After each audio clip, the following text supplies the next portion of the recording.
There have been many epic fights in the history of boxing, but few fights have evoked as much emotion and passion as the fight between Dwight Muhammad Qawi and Evander Holyfield. This fight was remembered not only for its intrigue and drama, but also for a spectacular hellish round that almost cost Holyfield his life. After all, that evening he not only lost 15 pounds of weight, but the back pain that he experienced turned out to be not only muscular, but also renal. His kidneys failed. Today, I propose to talk about this brutal confrontation, which became the foundation on which the rest of the career of a great fighter was built. Evander Holyfield was one of the top hopes for the American team at the 1984 Los Angeles Olympics. He confidently passed 3 stages. Good punch.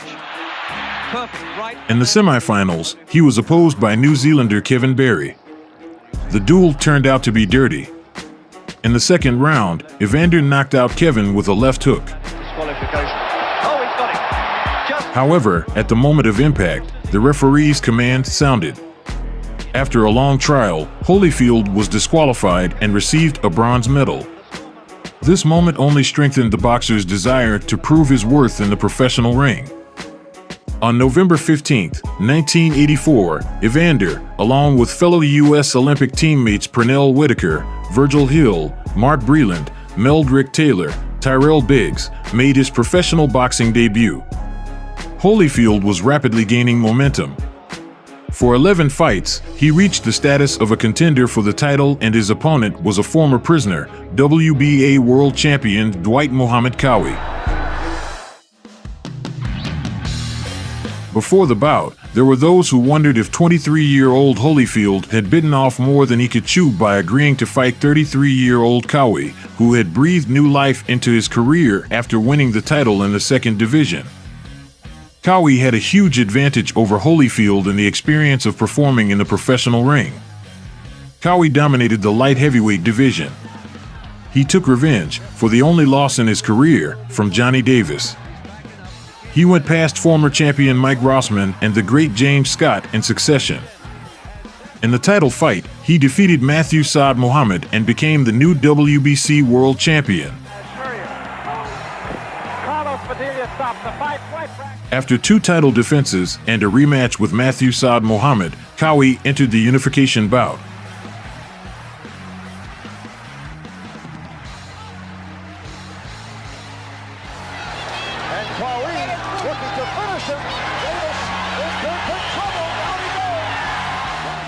His fight with Michael Spinks is considered one of the most significant fights in light heavyweight history.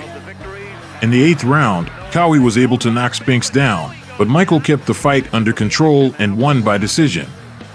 Qawi pushed for a rematch, but never got a second chance. In the mid-80s, a new weight category began to gain popularity: cruiserweight. Qawi moved to this division and soon became the world champion there. Cruiserweight champion gets down. Good shots here by Qawi. Opens up again. Eventually. In the first defense of the title, he dealt with Michael Spinks' brother Leon and partially avenged the Spinks family for losing the unification battle. However, most importantly, Qawi fought 9 fights in 10 rounds and boxed 3 times from 11 to 15 in rounds. This was in stark contrast to Holyfield, whose longest bout was 8 rounds against Tyrone Booz in July 1985. Holyfield now faced a real opportunity to go 15 rounds against a resilient, hardy, and determined world champion. At that time, Holyfield was not famous for his endurance as later. In 1986, stamina was a very serious problem for him. Holyfield snorted and puffed at times during his pro debut against Lionel Byarm, a fight that lasted the full 6 rounds. This negatively affected the quality of further battles.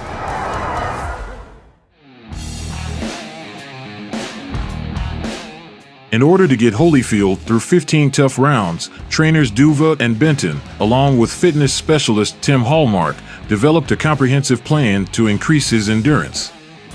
The first step was to rethink Holyfield's diet, which had previously included his favorite hamburgers, chips, popcorn, hot dogs, strawberry smoothies, apple pies, and crackers. They have been replaced with healthier foods such as apples, oranges, bananas, and lean meats. The second phase was Hallmark's workout regimen, which included treadmills, stationary bikes, and long workouts that turned Holyfield's already impressive physique into a masterpiece. In addition, the trainers used a clever little trick by telling Holyfield that his 2-minute and 2.5-minute rounds were actually 3 minutes long. But the hour Holyfield spent against Cowie was not easy. It was one of the most intense and energy-consuming fights in history. The fight started at a high pace. After the gong announced the start of the fight, the differences between the fighters became even more obvious. The tall challenger sought to fully use his advantage at a distance, while the fearsome champion pursued him, covering up in defense and trying to find the right moment to deliver a strike with his right overhand punch. The exploration period lasted less than a minute, after which Holyfield began to try to get the opponent with his right after a double jab, while Cowie patiently wiggled his upper body, taking jabs with gloves, hitting the challenger's head and body, and patiently waiting for Holyfield to waste his strength and energy. Holyfield displayed excellent hand speed and footwork while delivering combinations. However, Cowie's precise counterpunch to the jaw reminded the contender that he was facing a very experienced and very smart opponent. Cowie started the second stint with a strong right to the jaw, and, tellingly, Holyfield calmly took it and continued to hit the champion. Tellingly, Cowie has already reduced the distance between them by half, exactly as much as he needed to demonstrate his strengths. Cowie with a sharp left hook and a right uppercut to the jaw deftly moved Holyfield to the ropes again and again.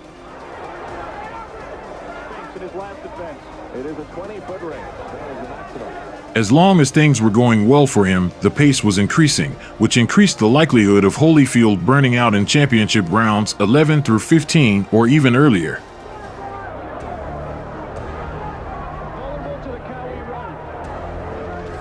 Intensity was increasing with every passing second, and the fighters even continued to fight after the bell signaling the end of the second round sounded, a bell that was barely audible over the noise of the crowd.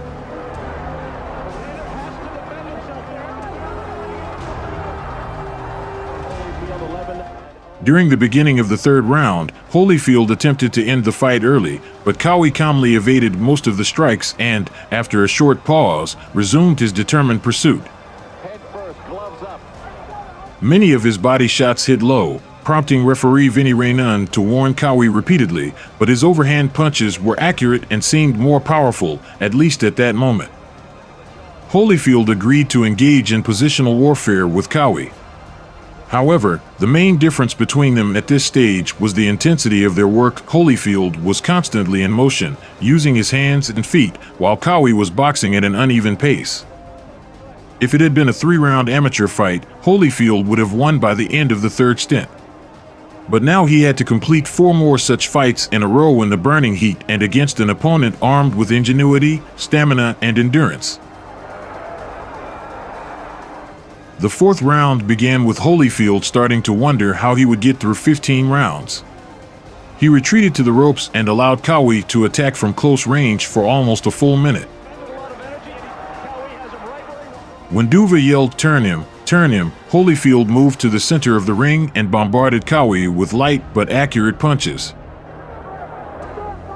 The intensity of these strikes increased as the round went on, but in the long run, Cowie was getting the trench warfare he craved. Cowie delivered a heavy right punch that for the first time in the entire fight knocked off Holyfield's balance, but he responded perfectly by immediately counterattacking with powerful blows. Holyfield started the 5th round on tiptoe, trying to slow down the pace of the fight to a more comfortable level. Cowie, sensing the weakness of his opponent, began to psychologically dominate, mocking and making faces.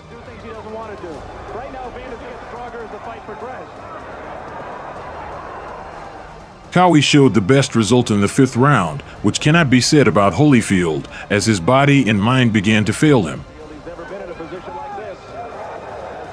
In retrospect, Rounds 6 through 8 were the most important 9 minutes of Evander Holyfield's boxing life because the successful resolution of his doubts served as the foundation on which the rest of the great fighter's career was built. If he chose to give up, he would have to live with the consequences for the rest of his life.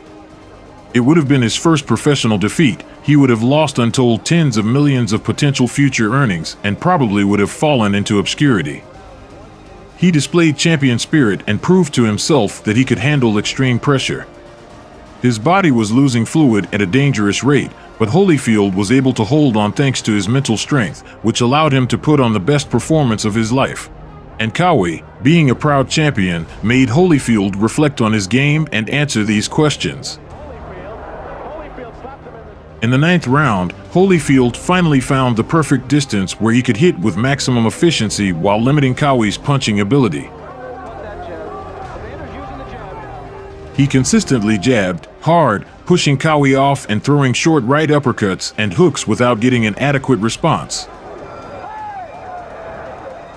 At the beginning of the 10th round, Holyfield increased his advantage when his legs suddenly came to life and his punches became faster and stronger. His long-awaited second wind caught up with him, and as he approached the finish line, he felt more and more euphoric and relieved. However, Holyfield understood that he was not boxing in a vacuum. Cowie was still a real Cowie, a threat with his steely will, strong chin, and drive to win. Holyfield continued to test his physical abilities, and a crowd of thousands of people who filled the arena tried to cheer up the challenger, chanting "Holy." And then the hellish 13th round came. During the break, Lou Duva advised Evander to develop his attacks. Do not invest and beat serially. The fight immediately moved to close range. The champion pressed, resting his left shoulder on the opponent. Holyfield found a moment, closed the distance, and began to attack Dwight hard, delivering strong blows with his arm bent at the elbow. He landed a total of 4 combinations, each consisting of more than 4 punches. Cowie withstood all the attacks and repelled the opponent with his unique combination of strikes, a long left from the side and a straight right. Evander tried to keep him at a distance, but each time the champion successfully approached and delivered blows. It is important to note that Cowie never moved forward without throwing punches. The first punches were aimed at the air, and he always followed up with a second series to hook the opponent. This brought him success. In the final moments of the round, Holyfield managed to break the distance again and land an accurate series of punches.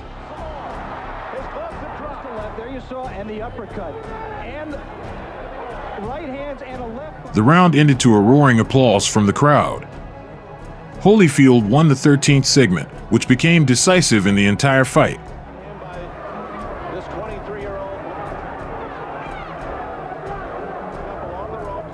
The next 2 rounds were held in an equal double-edged fight.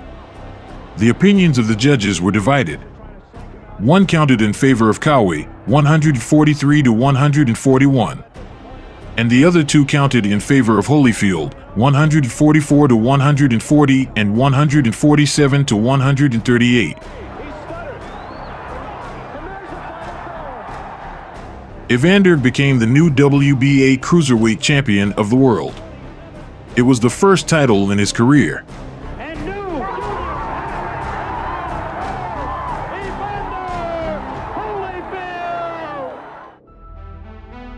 Athletes often use cliches to say that they are ready to give everything for victory, but for Holyfield it was the literal truth.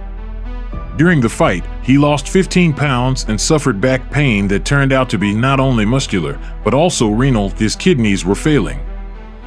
According to an article published in October 1990 in the Los Angeles Times, Holyfield was dangerously close to suffering serious consequences. His boxing career not only could have come to an end, but he also could have spent the rest of his life on a kidney dialysis machine. However, thanks to the prompt intervention of doctors and the support of his family, he was able to avoid these consequences. And here we go. How many times he throws that overhand right hand and has not yet. A year and a half later, the fighters had a rematch and Holyfield knocked out Cowie in the 4th round.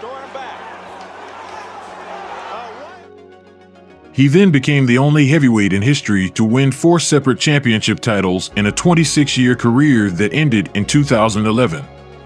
He compiled a track record of 44 wins, 10 losses, and 2 draws. 29 wins were won by knockout. As for Kawi, he moved between heavyweight and cruiserweight division, and his last title opportunity came in November 1989 against Robert Daniels for the vacant WBA belt. The 34-year-old fighter lost by split decision. And although he ended his career losing 8 rounds to Tony La Rosa in November 1998 at a career-high 232 pounds, it was only the 3rd loss in his last 12 fights. He ended his career at the age of 45 with a record eerily similar to Holyfield's: 41 wins, 11 losses, 1 draw. 25 wins were won by knockout. Retiring 12.5 years before Holyfield's final fight, he overtook the real deal in the Hall of Fame by 13 years after being inducted into the Hall of Fame in 2004.